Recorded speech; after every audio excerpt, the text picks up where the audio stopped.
I'm Belinda Brandt, and my connection to Willards Farm is that Mum and Dad were the last owners of the property. When they came home and said, we're moving, we bought a place, it was in the country. It might as well, have been in the sticks, because when we first went out to look at it, it was a single lane past the house. There was no curbing, it was a dirt. I'm like, oh no.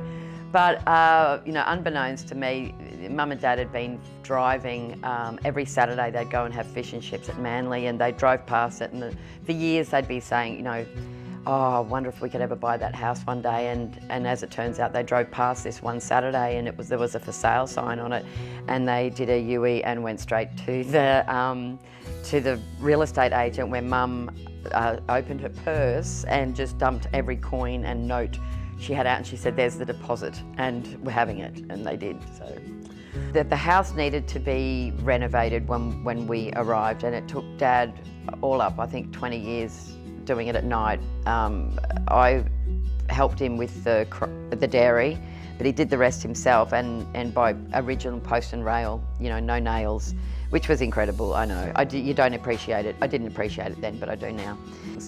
Because when we were down there, he said, oh, Benny, this would have been mud brick here. This would have been mud brick. Now I'll need to learn it. So he went to a TAFE course. There was no internet or, computers. So we'd go and do a TAFE course on how to make mud bricks. He did, made branding irons. He did about, I think there was 11 or 12 courses that he put himself through, just to be able to, renovate the property to its original state. I know that he would be very, very passionate about farming, because what grows on the land, you eat on the land, and it's how you look after the land.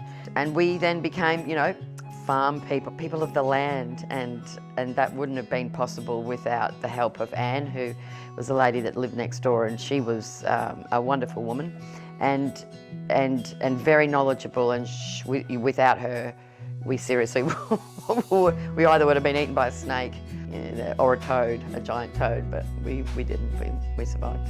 And I think that, to hear that the history of farming from back, when it started, to what the future is going to look like, which is very vastly different, it would be a great thing. And I think that's, food is everything to everybody, and without it, we're not here. So, and it was very important to Dad to eat well and to not use poisons, because, that then goes back to what we were talking about with the land care, and that would be a great thing to see, explained, or to, education on farming would be very appreciated.